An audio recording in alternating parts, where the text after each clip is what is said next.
प्रशांत किशोर को तो हम जानते ही नहीं हैं। देखिए, प्रशांत किशोर महान आदमी हैं भाई, उनके बारे में मैं कुछ नहीं कर सकता हूँ। कि राजनीति का अस्तित्व तो कुछ है ही नहीं। और जहाँ तक भाजपा का सवाल है, भाजपा तो एक से एक मिरेकल करती है। आपने देखा। कौन है प्रशांत किशोर? प्रशांत किशोर को तो हम जानते भी नहीं है। नमस्कार, मैं हूं आपके साथ प्रीति और आप देख रहे हैं सच टॉक्स। देखिए, ये बातें हमने नहीं कही है, बल्कि केंद्रीय मंत्री जीतन राम मांझी ने कही है। दरअसल आज जब मीडिया कर्मियों ने उनसे प्रशांत किशोर को लेकर जब सवाल पूछा, तो जीतन राम मांझी ने कहा कि वो तो प्रशांत किशोर को जानते ही नहीं है। लेकिन इसके साथ ही हम आपको ये भी बता दें कि कुछ समय पहले एक इंटरव्यू के दौरान जीतन राम मांझी ने प्रशांत किशोर को महान व्यक्ति बताया था और उस इंटरव्यू के दौरान वो प्रशांत किशोर की तारीफों के पुल बांधते नहीं थक रहे थे। लेकिन आज जब उनसे मीडिया कर्मियों ने सवाल पूछा पीके को लेकर के, तो उन्होंने साफ तौर पर कह दिया कि वो प्रशांत किशोर को नहीं जानते हैं। तो चलिए सबसे पहले हम आपको पूरा बयान सुनवाते हैं कि केंद्रीय मंत्री जीतन राम मांझी ने मीडिया से बातचीत करते हुए क्या कुछ कहा है। सर, बीजेपी ने नीरज सिन्हा को कैंडिडेट बनाया। सर, प्रशांत किशोर भी प्रतिद्वंदी के रूप में खड़े हैं। सर, कैसे देख रहे हैं? प्रशांत किशोर को तो हम जानते ही नहीं हैं। वो राजनीति में भले आए भाई बोलते हों, लेकिन राजनीति का अस्तित्व तो कुछ है ही नहीं। और जहाँ तक भाजपा का सवाल है, भाजपा तो एक से एक मिरेकल करती है। आपने देखा कि नितिन नवीन को उन्होंने चेयरमैन बना दिया समूचे भारत के बीजेपी का। उसी प्रकार से यहाँ एक नया युवक जो सचमुच में कार्य करता है, उसको उन्होंने टिकट दिया। हम समझते हैं कि सभी कार्यकर्ता, सभी एनडीए के लोग उनके साथ है, उनकी जीत सुनिश्चित है। सर, जदयू के एक विधायक ने कहा है कि बिहार में फंड की कमी है, विधायकों को फंड ही नहीं मिल रहा है, तो काम कहाँ से? देखिए, हमारी सरकार यहाँ पर है, डबल इंजन की सरकार है, भारत की सरकार है, बिहार की सरकार है।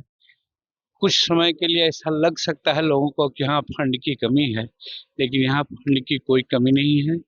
बहुत सलीके से सम्राट चौधरी अपना काम कर रहे हैं और उनको नरेंद्र मोदी जी का आशीर्वाद प्राप्त है। सर, 211 डिग्री कॉलेजों का सम्राट चौधरी ने एक ऐतिहासिक काम उन्होंने किया है। आज बात सही है कि सबको अपने बच्चों को पढ़ाना शुरू कर दिया है, तो हर 10 गांव पर या एक प्रखंड में इतने बच्चे होते हैं, बच्चियां होती हैं, उनको डिग्री कॉलेज की आवश्यकता होती है। वैसी परिस्थिति में बहुत सोच समझ करके ऐतिहासिक निर्णय सम्राट चौधरी जी ने लिया है और इससे हर गांव के बच्चे बच्चियों को डिग्री की शिक्षा प्राप्त करने में सुलभता होगी। सर, बीएआई ने पत्र लिखा सम्राट चौधरी को और पूर्णतः शराबबंदी समाप्त करने की मांग की और कहा है कि 60,000 करोड़ रुपए का नुकसान बीते 10 वर्ष में हुआ। अब ये आकलन उनके पास है, मेरे पास कोई आकलन नहीं है। मैं भी ये मानता हूँ कि जहाँ तक शराबबंदी का सवाल है वो ठीक है, होना चाहिए, लेकिन उनके क्रियान्वयन में कहीं न कहीं बहुत बड़ा दोष है, जिसके चलते गरीब लोगों पर अनेक प्रकार का मुकदमा होते हैं। और दूसरी बात है कि जहरीली शराब लोग बनाते हैं, जिसका सेवन करने से गरीब तबके के लोग के अधिक से अधिक मृत्यु हो रही है।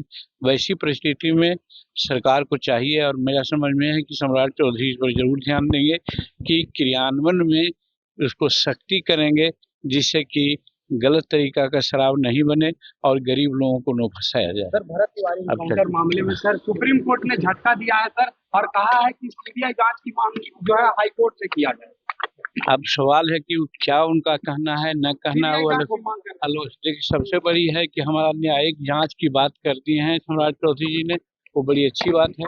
कोर्ट का क्या आदेश है, जैसा होगा माना जाएगा। तो आपने सुना कि जीतन राम मांझी ने किस तरह से कह दिया है कि वो तो प्रशांत किशोर को जानते ही नहीं है। तो चलिए अब हम आपको वो वीडियो क्लिप दिखाने जा रहे हैं जिसमें जीतन राम मांझी ने प्रशांत किशोर को हाथ जोड़ते हुए महान कहा था। देखिए, प्रशांत किशोर महान आदमी हैं भाई, उनके बारे में मैं कुछ नहीं कर सकता हूँ। सही एक चुनाव लड़े, लड़ाए, क्या किए, कहाँ से, मैं समझता हूँ कि उनको मैं प्रणाम करता हूँ। तो ये ये क्लिप भी आपने देख ली और उनका पूरा बयान भी सुन लिया, जहां एक तरफ अपने बयान में आज वो ये कहते हुए नजर आ रहे हैं कि प्रशांत किशोर को वो नहीं जानते हैं, वहीं कुछ समय पहले वो इंटरव्यू के दौरान प्रशांत किशोर की तारीफों के पुल बांधते नहीं थक रहे थे। हालांकि कहा जाता है कि राजनीति में कोई किसी का नहीं होता है और राजनीति में कौन कब किसके साथ हो ले ये भी कोई नहीं जानता है।